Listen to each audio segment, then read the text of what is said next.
This week we're doing a brisket on the old country Pecos. Stick around. Brisket is still by far my favorite cut of meat to cook. Heck, I made it my name, brisketmedic. And this week we're cooking a brisket for some catering for a customer, a dear friend of mine, for a Christmas party that they're having. And I wanted to take you along with us to show you how I like to do my catering style briskets on the old country Pecos.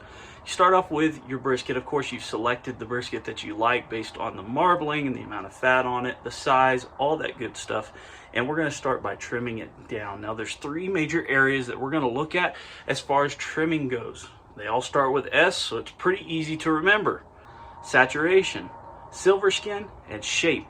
We're going to start off with saturation. We're going to throw this thing meat side down and start shaving away at that hard fat. Now, it's important that we keep a little bit of fat on the top because I prefer to cook my brisket Texas style fat side up, and that acts as a membrane to keep the moisture from raising up and escaping out of that brisket too soon.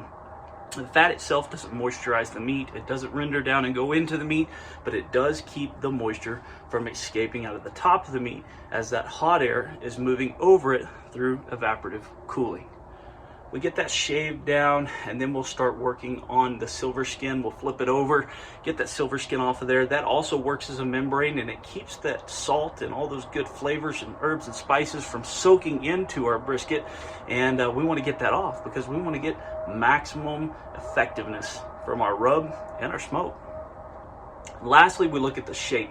We don't want any sharp corners. We don't want any hard edges because that air is going to hit it. It's going to cause some turbulence, and it's going to really dry out those sharp corners. So we get all those off, and you get a very pretty, nice shaped, aerodynamic brisket that's going to cook evenly, most importantly, and not have any crispy edges. From there, I like to put it fat side down again and go ahead and season the meat side. Now, I cook it meat side down, so I like to season this side first and then go start my fire, because if I can let this sit for 20-30 minutes and allow those salts and garlics and onions and all those flavors from my seasoned salt and all that to soak in, the more penetrated, yes, penetrated that flavor is going to be. Once I got my fire started, we're going to flip that brisket over. We're going to hit the top side with the same exact seasonings as the bottom.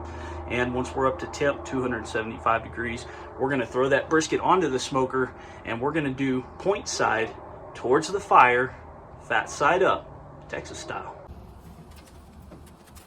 I'm not going to check on this thing for at least 2 hours.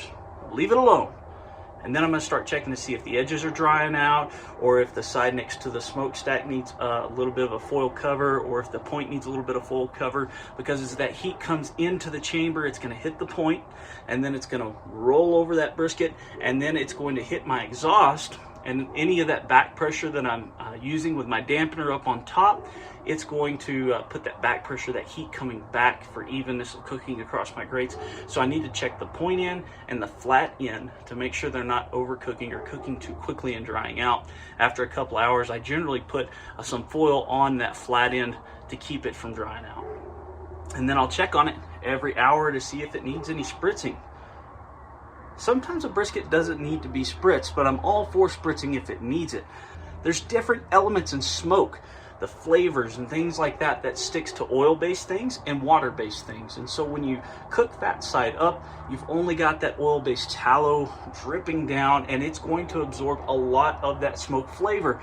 But a lot of great smoke flavors absorb into water. And so sometimes a spritz isn't just for keeping those edges from getting crispy, it's also to absorb some smoke flavor. I'm going to check on it every hour or so. If it needs to be spritzed, I'll spritz it. Most of the time, it's just the edges that need it. If not, we're just going to keep rocking. Once this brisket gets a great bark that I'm looking for, and I like to do it past the stall, so right around 180, 185, gets that great bark, I'll pull it off and I'll wrap it. Now, I do a double paper wrap. I don't have the extra wide paper, and I think I just get a better outcome with this double paper wrap. It's a little bit stronger, and so I wrap it really tight. I had a little bit of an issue wrapping this one because it just, you know, you'll see. But the end outcome is a very tightly wrapped brisket, and that's very important because we don't want to steam inside of our wrap. We want to lock in some of that moisture, and we want to speed up that cooking process because it's not going to absorb any more smoke at this point. Once this thing hits an internal temperature of 205 to 207 degrees, but most importantly is probe tender, we'll pull it off of the smoker, and I'm going to set it on a pan and just let it rest until that internal temperature calms back down to 180 degrees. From there, I'm going to throw it into my warming cabinet and let it rest at 155 degrees for at least 4 hours. That internal temperature is going to lower down from 180 very, very, very, very slowly.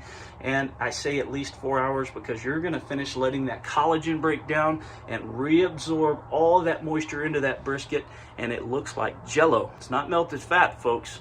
That is true, delicious broth. And it's all inside your brisket when you let it rest properly. And then pull it out, slice it up, serve it, and enjoy. If you like that, hit that subscribe. Comment down below what you want to see me cook next. I love you.